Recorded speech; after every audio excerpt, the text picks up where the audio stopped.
a Dios que tiene el control de todas las cosas. Cristo nos hizo libres de la esterilidad. Ahora bien, definamos qué es esterilidad. Y esterilidad viene de la palabra estéril, que no produce fruto, que no produce nada. Nosotros, los que hemos confesado a Jesús como Señor y Salvador, nosotros los creyentes, fuimos escogidos por el Señor para que llevemos fruto. Tú y yo hemos sido escogidos por Dios para llevar fruto. Dice la Biblia, no me elegisteis vosotros a mí, sino que yo os elegí a vosotros y os he puesto para que vayáis y llevéis fruto. Y vuestro fruto permanezca, para que todo lo que pidas al Padre en mi nombre, Él os lo dé. Juan 15:16. Pero, y es que nunca falta un bendito pero, ¿qué está sucediendo en nuestras vidas?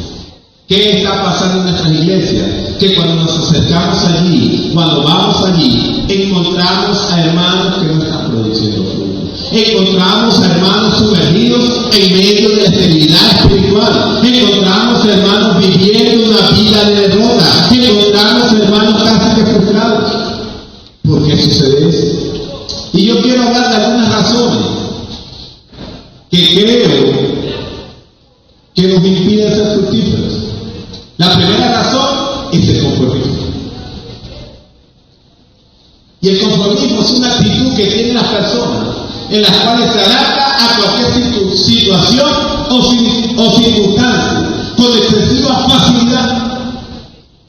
Ana estuvo durante años conforme con la situación que vivía. Ana durante años se conformó de recibir el vituperio de la mujer de su esposo. Se conformó con estar allí sentada lamentándose diciendo que no podía tener hijos. Ana vivió durante años esa vida hasta que tomó una decisión. Hermano, particularmente creo que Venezuela está viviendo lo que está viviendo porque hay una iglesia que está conformado. Yo creo que lo que está pasando en esta nación está sucediendo porque hay una iglesia que se ha conformado. Hay una iglesia que ha vivido en el conformismo. La iglesia debe levantarse, la iglesia debe ponerse de pie y decir: Venezuela ha sido transformada por la sangre de Jesucristo. Dios nos ha entregado esta nación, pero tenemos que levantarnos. Tenemos que parar. No debemos estar conformes con lo que está sucediendo en nuestro país. Pablo llama a esta circunstancia espíritu de estupor. El espíritu de estupor es disminución de las actividades de las funciones intelectuales acompañada de cierto aire o aspecto de asombro o de indiferencia. Pablo llama espíritu de estupor en Romanos capítulo 11, versículo 1. Isaías lo llama espíritu de sombra. Y es que parece que el creyente estuviera dormido ante las diferentes circunstancias de la vida y no reacciona. Parece que a la iglesia no le importara que estaban muriendo venezolanos de hambre. Parece que a la iglesia no le importara que cada día matan a gente en las calles. Parece que a la iglesia no le importara padres sufriendo porque sus hijos no tienen que comer. Pues hermanos, tenemos que levantarnos a clamar. Tenemos que levantarnos a pelear la batalla de la fe. Tenemos que levantarnos y llenar a Venezuela del Evangelio de Jesucristo. No nos podemos conformar. Otra cosa que pienso yo que lleva a no ser fructíferos es menospreciar la adoración libre y sincera. Ana, en el texto vemos que estaba pendiente de sus circunstancias. Ana estaba pendiente de compadecerse, de decir: pobrecita de mí que no tengo hijos, pobrecita de mí que esa segunda de esa mujer hace cargo de mí. Pero dice la Biblia que cada año subía con su familia a ofrecer sacrificio de paz al Señor. Y es que eso era alabanza. Y es que hay creyentes en la iglesia que están más pendientes de sus circunstancias que están alabando y glorificando al Señor. Hay gente que está más pendiente de lo que está viviendo en vez de darle gloria a Dios al que vive y reina. Tenemos que entender, hermano, que la adoración libre es la que produce bendición. La adoración libre es la que hace fructífera al creyente. Antes estaba pendiente de eso y no adoraba con libertad al Señor. Hay creyentes que no valoran la adoración libre. Hay creyentes que juzgan la adoración de otros. Pero hoy en esta iglesia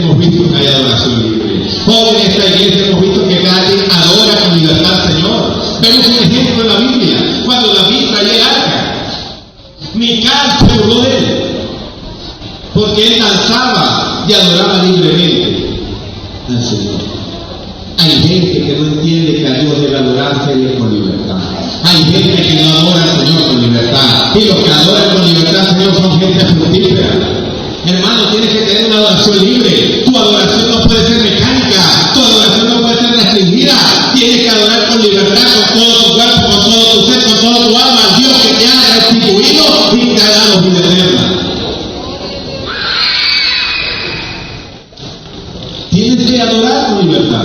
Otra cosa que nos hace estériles es la ociosidad. El ocioso es alguien que no trabaja, alguien desocupado o exento de obligaciones, alguien sin fruto ni provecho. Hay creyentes en nuestra congregación que no participan en nada. Hay creyentes que no participan en ninguna sociedad. Hay creyentes que no salen a evangelizar.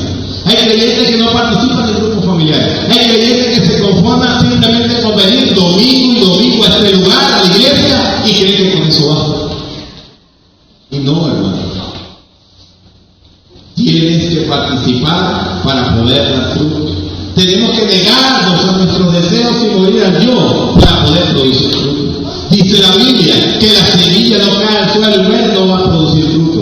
Pues claro, hermano, tenemos que negarnos a nuestros deseos y someternos y servir en la iglesia del Señor. Porque la adoración es servicio. Cuando tú evangelizas, cuando tú estás en el grupo, cuando tú estás en una dependencia, tú estás sirviendo al Señor. Hermano, tenemos que entender que esas son circunstancias. Otra cosa que nos hace estéril es el onismario. Cuando el creyente no es constante en su fidelidad a Dios, con sus finanzas, eso trae como consecuencia esterilidad a su vida. Usted se debe estar preguntando, pero hermano, ¿por qué dice eso? ¿Por qué usted dice que si yo no diezmo y ofrendo, no soy fiel, en mis diezmos y ofrenda trae esterilidad a mi vida? Y le voy a pedir que me acompañe al libro de Malaquías, capítulo 3, versículo 10 al 11, y analicemos un minuto eso. El capítulo 10 dice: traed todos los diezmos a la colina, y hay alimento en mi casa. Y probadme ahora en esto, dice Jehová de los ejércitos, si no os abriré la ventana de los cielos, y derramaré bendición hasta que sobreabunde el cielo. Ahora bien, mira, el versículo 11, y dice: reprenderé también de vosotros al devorador, y no os destruirá el fruto de la tierra. Mire la frase que sigue: ni vuestra vid en el campo será destruida. Es decir, que cuando tú honras a Jehová financieramente, te convierte en algo fructífero. Entonces, vemos que hay circunstancias que convierten a los creyentes o que les impiden no rendir fruto. Miren qué hermoso pensamiento tenemos acá. Será como árbol plantado junto a corrientes de agua. ¿Y cuál es la característica de esos árboles plantados junto a corrientes de agua? Que producen fruto. Dios quiere recordar en esta mañana que es tiempo de que produzcan frutos. Es tiempo que seas más fructífero y que tu fruto permanezca. Así que quiero hablar de algunas cosas que debemos hacer para romper con la esterilidad espiritual. Algunas cosas que tú y yo debemos hacer para romper con toda esta esterilidad espiritual. Y la primera cosa está en el versículo 9. Y del texto que estamos leyendo, 1 Samuel. Dice: y se levantó Ana después que hubo comido y bebido en sí. Lo primero que tenemos que hacer es vivir en santidad. La comida fundamental en el oriente es el pan y el vino. Y el pan es símbolo de qué? De Jesús. Pero también de la palabra de Dios. Déjelo ahí nosotros. El vino es símbolo de quién? La sangre del Espíritu Santo. Entonces, hermano, tenemos que entender que el creyente es santificado de una manera progresiva mientras estudia la Biblia y ora. La oración y la lectura de la palabra el estudio de la palabra y la oración te permite ser santificado, porque es una santificación progresiva. La palabra te limpia de afuera hacia adentro, y la oración por el poder del Espíritu Santo te limpia de adentro hacia afuera. Es decir, cuando un creyente está leyendo la palabra y está orando, comienza a santificarse